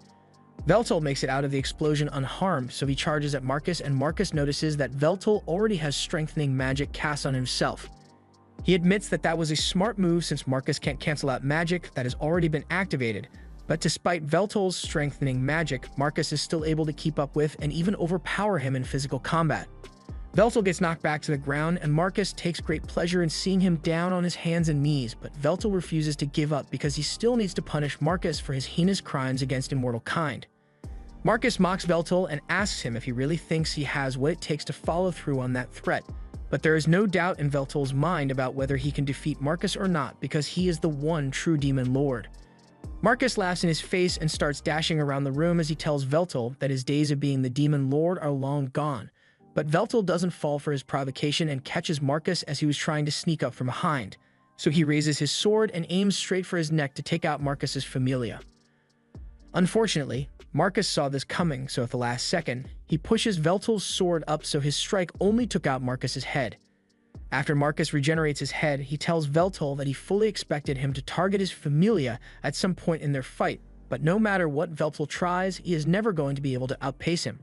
Just like on the day Veltal got resurrected, the fact that he doesn't have a familia puts him at a significant disadvantage, and to make that clear to him, Marcus decides to display the power of his familia spell casting. Before Veltal can even react, Marcus casts a Bloody Bomb spell on his hand, and he continues doing it over and over again until Veltal's arms and legs have been atomized. He then decides to finish it off with a massive explosion to the chest, but even though Veltal is practically medium rare at this point and Marcus is on top, Marcus doesn't feel satisfied at all. He thought he would enjoy humiliating Veltal to this extent, but now that he has attained victory, all he feels is emptiness. He starts slowly walking towards Makina so he can throw her in the furnace like he planned earlier, but all of a sudden, he feels a terrifying pressure behind him. Veltal has gotten back to his feet and he seems more powerful than ever before. He commends Marcus for being able to corner him to this extent and admits that he really can't beat Marcus in his current form. All the power Marcus possesses in this current era is a result of his own hard work, and Veltal respects him for it, but that doesn't mean he will lose. He may have lost once before, but Veltal is still the final boss, and up till this point, Graham is the only one who has ever pushed him to this point. But before Veltal goes all out, he is going to ask Marcus one last time if he is willing to give up his evil ways and return to serve under Veltal once more. Marcus is visibly shaken and asks why Veltal would be bothered with a question like that at this point, so Veltal tells him that depending on Marcus's answer, he may be willing to overlook all the chaos that Marcus has caused. Marcus becomes erratic and starts yelling that Veltal's time as the Demon Lord is over, so he's going to make sure he gets rid of him and every other immortal so that he will be the only immortal Demon Lord. Veltal accepts that as a no, and Marcus attempts to cast a blood sword to attack Veltal before he can do anything, but his spell gets cancelled before he can finish. Marcus doesn't understand what just happened, but the panic is starting to set in really bad as Veltal is laughing maniacally. He says he will grant Marcus the honor of witnessing his glorious second form, so he begins his transformation. Meanwhile, outside the reactor base, Takahashi is fulfilling her role in Veltal's plan. This may be slightly illegal, but she uses her hacking skills to hijack every screen in the city and plays one of Veltal's pre-recorded streams for everyone to see. At first, the people are confused by the sudden ad, but Veltal's hot and his stream is entertaining, so their confusion soon becomes interest as the stream progresses. With that, Takahashi's job is done, so she thinks back to what Veltal told her on the ride here. He didn't have any specific orders for her, but he said he needed her to raise people's faith in him. She had no idea what he was talking about, so she asks for a little clarification on how exactly his faith boost works. Veltal didn't feel like explaining all the intricacies of his faith system, so he told her that all she needed to do was raise his popularity and that should do the trick.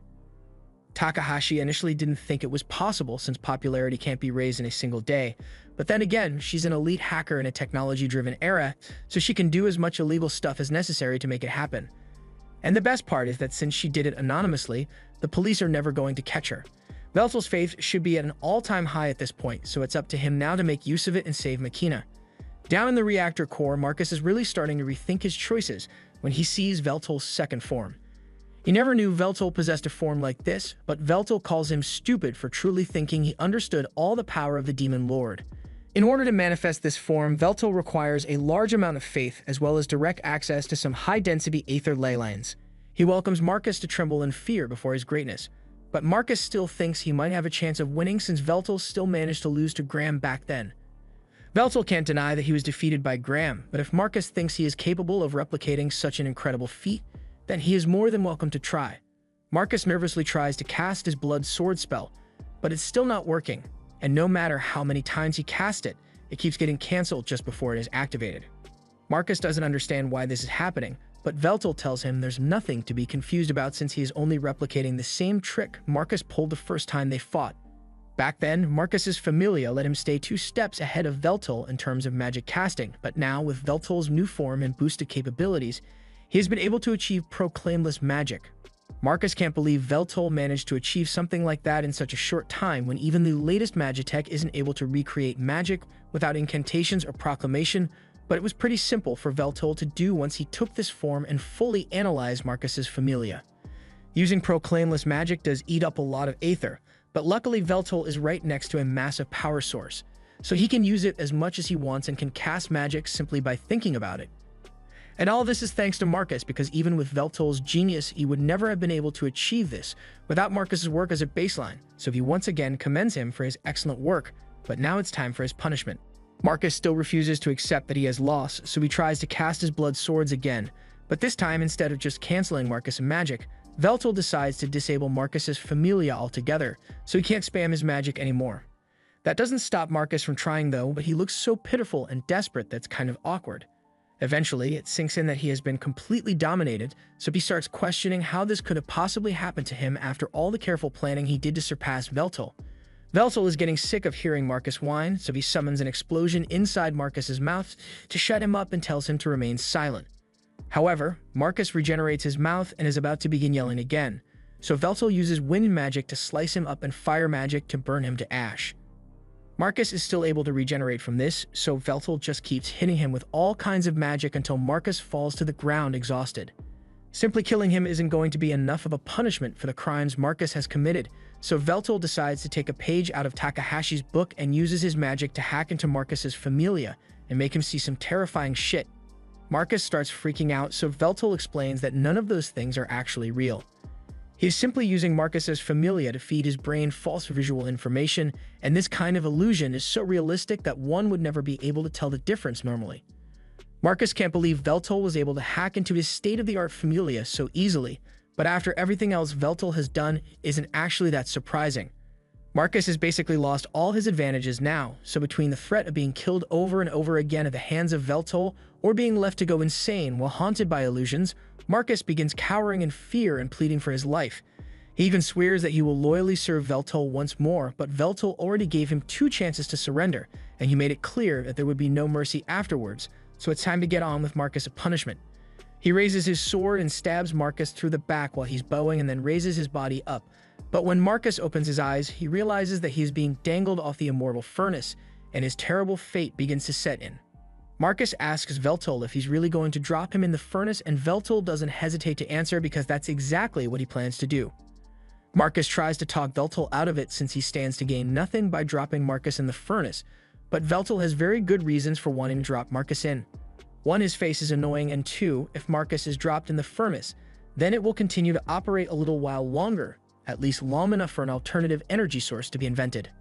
Marcus starts yelling that Veltol is no better than him since he is willing to use the machine that he came here to save Machina from, and while going through with this, definitely is morally gray. Veltol isn't called a demon lord because he's a morally upstanding guy. Marcus starts arguing that aside from his selfish ambitions, there were circumstances that forced him to do things this way, so it's not entirely his fault, but Veltol isn't going to be talked down, so Marcus attempts to use some of his blood as a last-ditch attack. I have no idea why he thought that would do anything though. Veltol is done dealing with Marcus, so he uses his fingers to scrape Marcus' body off his sword and drops him into the immortal furnace, where he completely disintegrates and becomes fuel for the furnace. Now that Marcus is gone, Machina's bindings come undone and Veltol returns to normal, so it's all finally over. But this whole mess and the possibility of losing Machina forever have taught him a little bit about the value of life, so he has come to realize that he cares for Machina more than anything in this world and tells her that he loves her. Some time passes and we see a blonde girl in the school staring out the window because she's bored with her current life. She glances at a couple of girls in her class with Giga Chad jawlines, and the second they catch her looking at them, they begin calling her a loser in every way imaginable, and all without breaking their mewing streak. Just then, the teacher enters the class and tells everyone that they have a couple new transfer students joining their class today, and as she tells the first exchange student to introduce himself, we see Veltol proudly state his name and proclaim that he will leave his mark on this city. If you're wondering how we got here after the incident with Marcus, Veltol and Machina's lives pretty much went back to normal, and Veltol continues with his streaming career. He has just beaten the final boss of his speedrun campaign, and Machina has been cheering for him the whole time from the other room. Now that he is finally done, Veltol gloats over his victory to his viewers because they kept saying there was no way he would win. Although it did take him 3 days of non-stop gaming to finish a 10-hour game, so if he wasn't immortal, he'd probably be dead from sleep deprivation. In any case, his resilience has once again earned him a victory, so Veltol bids his viewers farewell and ends the stream. Now that his stream is finally over, Machina enters Veltol's room and congratulates him for successfully clearing the game, but she asks that he please take a break at least once every 24 hours, because she hasn't gotten to spend any time with him for the past 3 days. Veltol apologizes and says he will make sure to spend some quality time with her, but on a side note, Veltol and Machina no longer living in Machina's rundown apartment, so Veltol's channel must be doing really well. In fact, he has just reached 3 million subscribers, so Machina asks him if he would like to celebrate by going out to eat sushi. Veltol appreciates this sentiment, but he says there's no need to celebrate something as trivial as 3 million subs, because the true milestone is the fact that his power has risen to the point where he can now access his Dark Sword's second form at will. Machina congratulates him on that as well and again asks if he would like to go out for sushi to celebrate, so Veltol asks her if she really wants sushi that badly, but Machina says she doesn't particularly like sushi. Veltol is confused by this, but instead of asking her to explain, he's just going to ignore her statement and go back to talking about his sword's second form. Unfortunately, he doesn't have much of a use for it since his sword's second form was mainly used to execute immortals. Speaking of which, now that Marcus has been dealt with, Veltol thinks it's time for them to start looking for the rest of the immortal Dark Peers that went missing. The ones who are still missing are Ralshing, Sewald, and May, and knowing Marcus, he would definitely have bragged about killing them if he had done it, so it's safe to assume that they are still alive somewhere. Veltol asks Machina if she is willing to help him with this arduous task, and she swears that she will do all that she can to make sure they succeed. Now, as for how to find the other Dark Peters, Veltal recalls creating a Dark Pier's record at one point before he was defeated, so he asks Makina if she knows what happened to it. The Dark Pier records have all the mana signatures of the various Dark Piers engraved into it, so it keeps track of their location and activities automatically. However, Makina explains that the records went missing a long time ago, so it's going to be really hard to find them now. But even so, Veltal is determined to locate the rest of his subordinates no matter how long it takes. But just then, the doorbell rings, so they go to answer it and find Takahashi standing there. Veltal is surprised to see Takahashi in a uniform because she never told him she was a high schooler this entire time. He asks her if it's really alright for her to be doing all those dangerous and illegal jobs of hers when she's still a student, but Takahashi doesn't see anything wrong with it as long as she doesn't get caught. She also mentions that she saw Veltal's stream earlier, so she congratulates him on beating that game even if it did take him 3 days. Veltal is a little worried that his viewers might not like him streaming for so long, but Takahashi assures him that it's not that big of a deal. People usually just listen to long streams as background music, so as long as he posts some highlights every once in a while for those who can't watch the whole thing, he should be fine. She asks what game Veltal plans to stream next, but then there's an awkward silence since he doesn't plan on streaming for a while. Takahashi figures out that there's something Veltal and Makina aren't telling her, so she starts whining about how unfair it is that they would keep secrets from a friend like her. Veltal eventually decides to let her in on the mission and tells her that he is searching for an ancient magical gadget called the Dark Pier records. Takahashi gets all excited after hearing this, since either means she gets to go on a treasure hunt. She tells Veltal he can rely on her to locate the records, since with her hacking skills, it shouldn't be that hard. She begins searching the internet, but Makina doesn't think it'll be that easy to locate ancient techniques online, and while she may be right, Takahashi has her ways of finding what she needs to know. First, she searches through all the possible locations where the records could be, including collections, museums, and ruins. And after cross-referencing the data, she finally locates the records in Akihabara City. It's one of the satellite cities of Shinjuku, and it's also home to the most prestigious magic academy in the world, Lu Hesel. The school was founded right after the Immortal War ended, and there are rumors that there's a treasure buried beneath it. But the door to the treasure vault has remained sealed for over 500 years. The timeline of the school's formation lines up with the time the record would have gone missing, so Veltal believes it has to be in that treasure vault. Makina asks if they should bust in there and take the records by force, but Takahashi thinks that plan is way too barbaric. It'd be way easier for them to just sneak in undetected and steal it since Takahashi can disable their security system, but Veltal has an even better idea in mind. If they are going to sneak into a school anyway, why not simply enroll as students and blend in? That sounds pretty fun to Takahashi, so she offers to forge the documents for them, and Veltal officially declares that he will be going to school. The next day, they get their things ready and set out for Akihabara City, but when they finally arrive, Veltal gets stuck at the immigration gate by a robot asking for his ID. However, Veltal has 3 million subs now, so he is outraged that the robot doesn't already know who he is. He was just about to call for a manager, but Takahashi doesn't want to deal with any Karen outbursts from Veltal, so she just shows the robot his identification and drags him away so they can keep heading for the school. Once they leave the station, Veltal's eyes light up because this place looks exactly like Almeath did back in the day, and he feels nostalgic getting to see it again. This city is known for its advanced Magi engineering, so the magical prosthetics sold here are some of the best in the world and perform extraordinarily. Such incredible technology would have been impossible to make during his era. Magical prosthetics are one thing, but for them to be so advanced that it's possible for people to replace their entire body, that's beyond anything he could have imagined. Takahashi tells him that while it may be possible to replace everything, after what happened to David Martinez, people decided to stick to more moderate implants. The group moves on, and eventually, they arrive at the doorstep of the Lu Hesel Academy, but Veltal is disappointed since this place doesn't match the Almeath aesthetic the rest of the city has.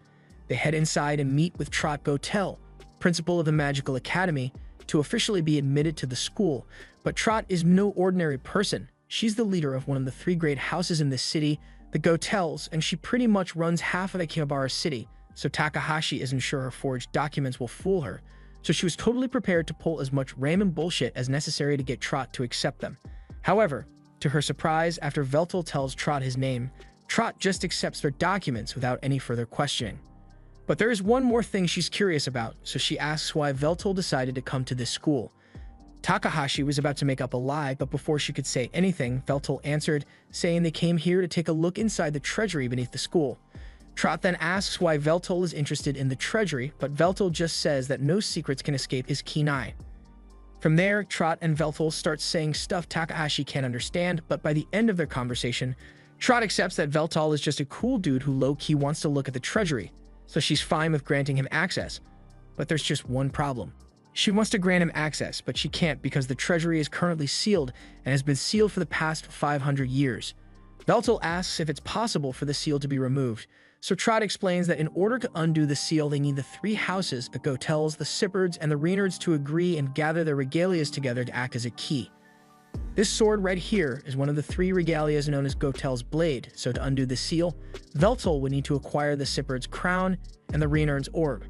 And if he can manage to pull it off, then Trot will gladly open the seal for him.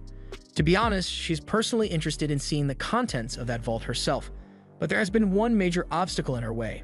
The Reynards' orb is currently missing.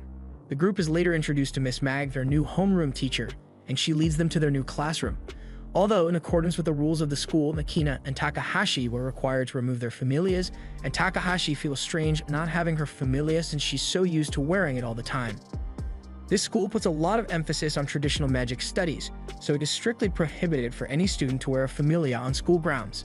Veltal personally agrees with this policy since while a familia may be an incredible aid for everyday life, one can't truly understand magic unless one learns to do it unassisted.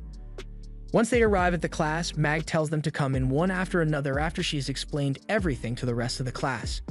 While the teacher is gone, Veltal asks Makina and Takahashi what they should do for their introductions. He recently played a game with a transfer student in it, and he discovered that it is absolutely essential to have an impactful introduction, which leads us to his introduction.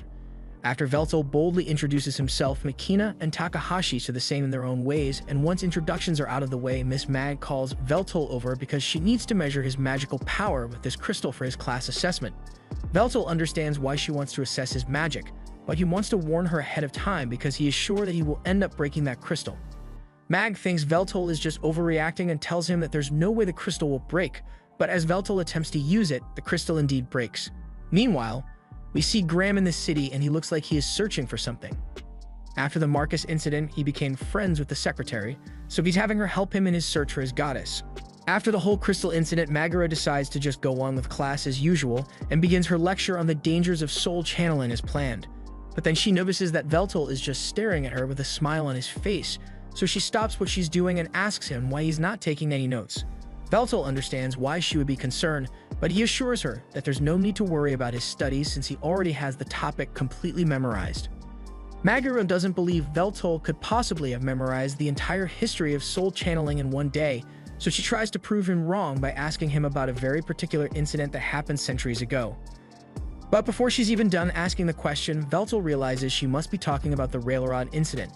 During that era, Railrod was a court mage for the royal family, and he had been experimenting with the idea of channeling a hero's soul into his body. But at the same time, he found out that his wife invested his life savings in Hawk Coin and got rug pulled, so he lost control, leading to a major disaster. Maguro cuts him off there since it's clear Veltal wasn't joking about having the history memorized, but the way Veltal answered the question got the attention of everyone in class, since he was talking as if he witnessed the event in person. Even the class outcast finds him interesting, but she prefers to stay away from flashy people like him. At lunchtime, Hizuki is sitting alone in the courtyard as usual, and she's still a bit curious about Veltal and his friends since they seem pretty weird, but all of a sudden, she gets confronted by Albert Haygrams, who came over for the sole reason of making fun of Hizuki. He mocks her for being completely talentless when it comes to magic, and tells her she's a disgrace to the Reynard family.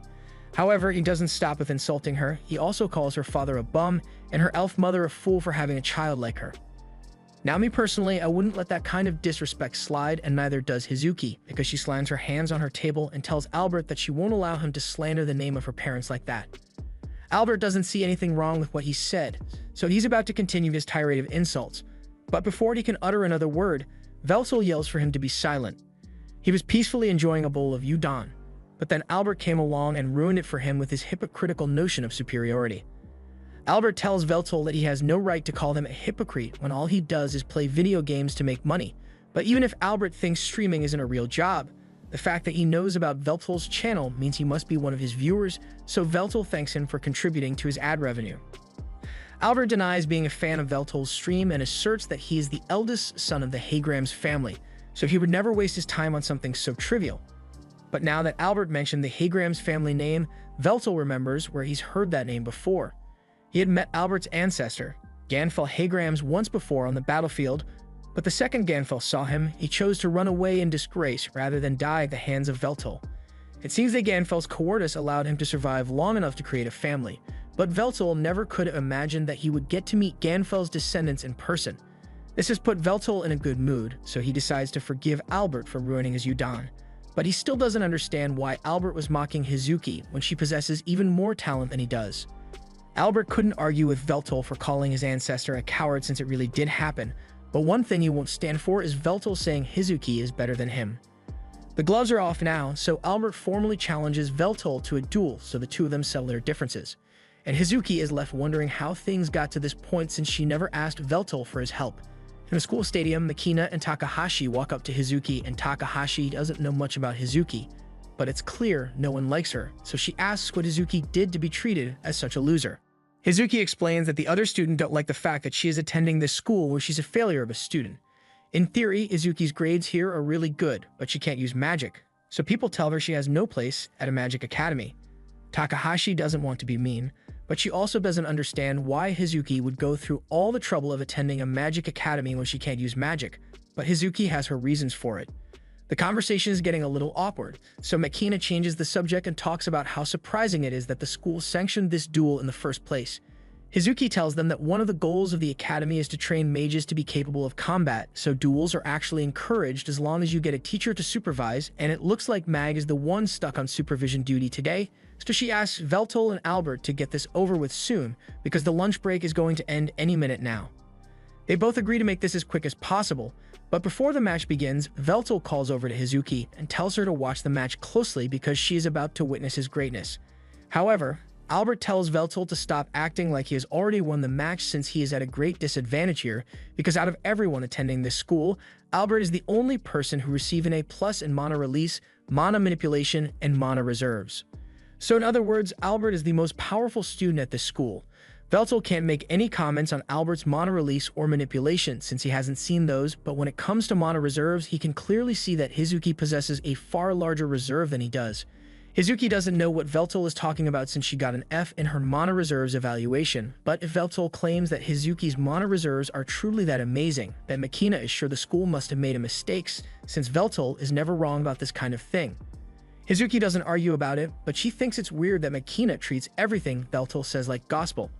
Albert doesn't believe what Veltel said is true, so he tells him to just get ready for the fight to start, and Veltel is more than ready, but he doesn't think it would be fair if he fought normally, so instead he gives Albert a handicap and says he won't move an inch from this spot.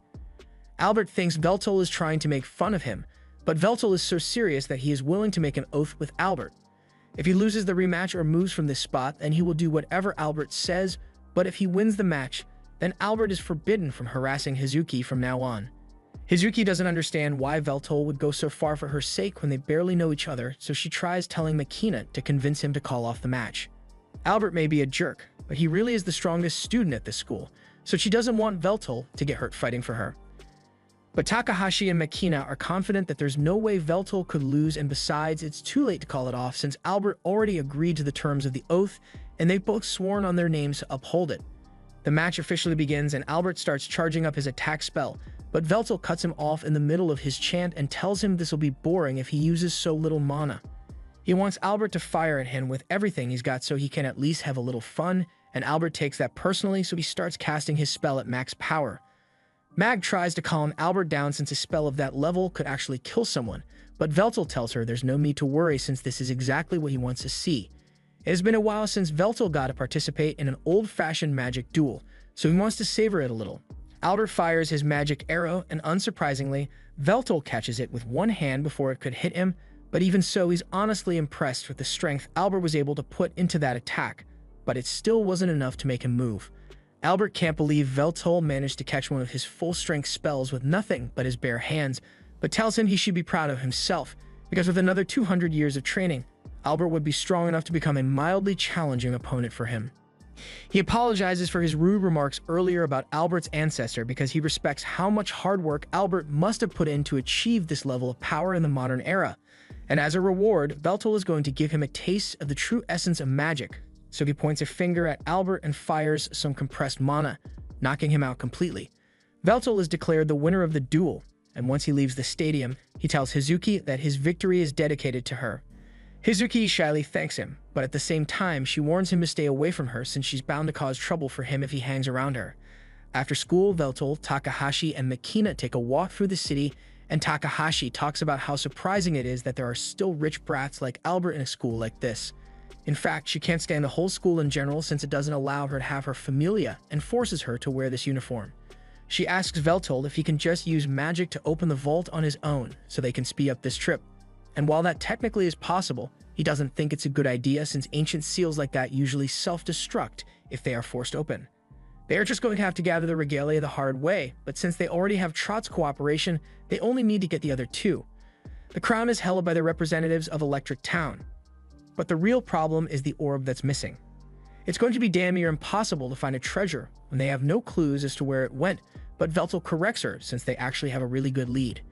The orb that went missing is owned by the Reynard family, and it just so happens that they met the head of the Reynard family today, so they can ask her about it later. For now, they have another matter to attend to since they've just arrived at their destination. This is the other side of Akihabara City, but this is Veltal's first time ever being here, so Takahashi welcomes him to the Electric Town. Veltal is amazed by how densely packed this place part of the city is, and he is interested in exploring it since it reminds him of the labyrinths he used to build, but Takahashi stops him since this place is a real tourist trap. Rumor has it that if you get lost, you could be stuck in there for days and come out broke. That's why Takahashi says they need to have a guide who is familiar with the area, and as luck would have it, Takahashi is a specialist when it comes to gathering information, so she says she knows the perfect place for them to go, a maid cafe.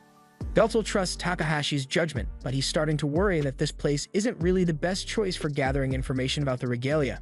But on the contrary, Takahashi assures him that this place is perfect since all kinds of people come here and the maids love to gossip, so it's easy to overhear things. Veltal understands now and apologizes to Takahashi for doubting her since he had thought she just brought them here for fun. But in reality, Takahashi did bring them here solely to have fun. Makina doesn't really mind spending time in a maid cafe, but something she does mind is the fact that the prices here are incredibly high. Takahashi suddenly starts yelling that those prices are necessary to give you the dream experience of being served by cheery maids, but Veltal and Makina don't see what's so special about it since they've lived most of their immortal lives as royalty. That aside, Veltal is still deep in thought over what happened earlier today with Hazuki. She seems like she's purposefully avoiding people, so trying to convince her to talk with them will probably make her avoid them even more. It's a shame since Makina actually likes Hazuki quite a bit because she seems like a good person. Takahashi agrees with Makina, but she is also getting impatient since she wants to enjoy her maid cafe time, so she ends the conversation and uses the request system to call over the maid with the biggest pie. A few seconds later, their maid arrives, but to their utter surprise, the maid turns out to be Hazuki, and she is horrified to see her classmates here. Hazuki never expected to see these three again, much less while dressed like this, but Makina and Takahashi are really happy with the way things turned out. Even Veltal decides to have some fun with the situation and tells Hazuki that he would like to order the same thing as that table over there. He then points to a group receiving the Moe special performance with their meal, and Hazuki is dreading the idea of having to do that in front of her classmates because she'd die of embarrassment. Makina tells her she doesn't have to do it if she doesn't want to, but Hazuki takes pride in her role as a maid, so if it's cute they want, it's cute they're going to get. She heads to the back to the kitchen to get their food ready, and once she returns, she does her best to give them the full maid cafe experience. But the entire time she's internally screaming in embarrassment. Once they are done with their meal, Veltal and the others compliment Hazuki on her excellent service, but since there's no one left in the store now, they tell her she can relax. Hazuki doesn't waste a second and immediately sits down before taking Takahashi's drink to cool off. Getting down to business, Veltal asks to confirm that Hazuki is the head of the Reynard clan and tells her that he needs her regalia. Hazuki asks him why he needs it, so Veltal explains that he wants to unlock the treasure vault beneath the school, so he is gathering all the regalia to do it. Hazuki wouldn't mind helping him, but unfortunately, she tells him she doesn't have the regalia anymore, so she can't give it to him. And because her regalia is lost, the Reynard family is pretty much ruined, so she's just a poor student working a part-time job to survive. Takahashi is a bit curious, so she asks Hazuki why the regalia are so important in the first place, and Hazuki explains that the regalia are objects that serve as proof of the owner's kingship. As she talks about it, her eye suddenly starts to hurt and Veltal notices this, but Hazuki goes on to finish her explanation. According to her parents, after the hero Graham defeated the demon lord 500 years ago, the goddess Meldia grew very fond of Graham and bestowed upon him the regalia, a large territory, treasures, and her blessing. However, Graham was eventually exiled by the king of the time because he was perceived as a threat. So before he left, Graham handed down the regalia and all his treasures to the man who would become King Luxel II, and as time went on, he entrusted the regalia to his 3 sons. His sons found it impossible to share the wealth and power, so instead they formed 3 opposing factions, which are now known as the 3 Great Families. The families, for the most part, don't get in each other's way for the most part, but there is still some lingering resentment among them, which is why they've never come together to unseal the treasure vault. And it's probably never going to happen now since the orb regalia is gone now. She doesn't even know why Veltal bothered asking her about it since he knows it's missing, but Veltal actually had a different reason for wanting to talk to Hizuki. He asks her if she could get him in contact with Cornea Sibbard, and Hizuki thinks it should be easy enough to get Cornea to meet with Veltal as long as she is with them. And since she still owes Veltal a favor for sticking up for her in school, she agrees to get a meeting with Cornea for them. Takahashi is so happy that she starts hugging Hizuki to thank her, but then Hizuki's stomach starts growling since she hasn't eaten anything all shift, so she gets embarrassed. Veltal decides to take her to a different restaurant so she can get something to eat, but he is honestly surprised by how much food Hizuki can eat. But changing the subject, Makina says she is impressed with how easily Hizuki was able to schedule a meeting with Cornea on such short notice, especially considering the fact that he's the most powerful man in the city. Hizuki doesn't think she really did anything special, but she doesn't want to barge in on Cornea with a crowd, so she says she can only bring 1 person with her. Veltal declares that he will be the one to go then. And now that that's been decided, he takes a bite out of one of the meat sandwiches and he loves it. This place is known for their incredible genetically modified meat, although chicken and pork options are really expensive, so most people just stick to the beef. Makina is a little curious and asks Hizuki what kind of meat she's eating since it doesn't look like beef, so Hizuki explains that it's dragon meat. Both Veltal and Makina are a little disturbed by this since one of Veltal's subordinates and Makina's comrade was Silwol the Black Dragon, so they are hesitant to eat meat from the same species as him. Hizuki asks if that means they are too scared to try it, but Veltal and Makina take that as a challenge and immediately take a bite out of 2 dragon meat sticks. And surprisingly, they actually like it. Feels like beef but tastes like chicken, so Makina starts wishing they had eaten some of Silwol's meat while he was still around since he would have just regenerated anyway. Once they are all done eating, Takahashi and Hizuki are having some fun, but all of a sudden, they are approached by some cops. And these cops are here solely because they recognized Hizuki and want to cause trouble for her. They say they are placing her under arrest for suspicious activity, but just before the situation gets bad, Trot shows up and points out that Hizuki and the others are clearly just having a meal together, and last time she checked, that wasn't illegal. The officers came after Hizuki because she doesn't have much influence or authority, but Trot, on the other hand, is someone they can't afford to mess with, so they back off for now. Once the officers are gone, Trot apologizes to everyone for that unsightly display by the officers, and Takahashi thanks her for getting them out of that mess. Trot tells them there's no need to thank her, but she is wondering what they are all doing out here, so Veltal tells her that Hizuki is just giving them a tour of Akihabara City. He then asks why Trot is out here, so Trot explains that she came to meet with Professor Maguro, but before that, she would like to have a brief discussion with Hizuki. Veltal gets the hint, so he invites Makina and Takahashi to go get some more snacks with him. And while they are gone, Hizuki and Trot get to talk in private. Trot is glad Hizuki has made such good friends, but regarding the discussion she wanted to have, she tells Hizuki that her previous offer is still on the table. Hizuki tries to act like she doesn't know what Trot is talking about, so Trot reiterates that she wants to adopt Hizuki into her family. Hizuki says she can't accept the offer because if Trot took her in, then all the other nobles would turn against her, but Trot says she can handle that, so she just wants Hizuki to be able to live a happy life. Hizuki appreciates Trot looking out for her, but she still can't accept the offer because she wants to protect the Reynard family name as much as possible for the sake of her parents. Trot accepts her decision, but she wants her to remember that she will always be on Hizuki's side, no matter what. She needs to leave now, so Trot says goodbye to Hizuki and tells her to have fun with her new friends, but as Trot leaves, the pain in Hizuki's head starts acting up again. This time, Takahashi notices it, so she asks Hizuki if she's alright, but even though she clearly isn't, Hizuki says she is fine. A little while later, Hizuki goes to meet Cornea with Veltal, and the two are introduced to Cornea's assistant Meryl, who says he will take them to Cornea's office, but before that, he needs to do a security check on the two of them. Merrill uses his glasses to scan the two, and after a brief moment, he gives them the green light to head in and meet Cornea. Surprisingly, Cornea turns to be a blinged-out goblin, and Veltal voices his astonishment since all the descendants of Luixel were elves, so he finds it strange that a goblin is the head of one of the great families. Hizuki tells Veltal to stop talking since he is being rude, but Cornea isn't bothered by Veltal's comments since it isn't normal for a goblin to lead a family of elves.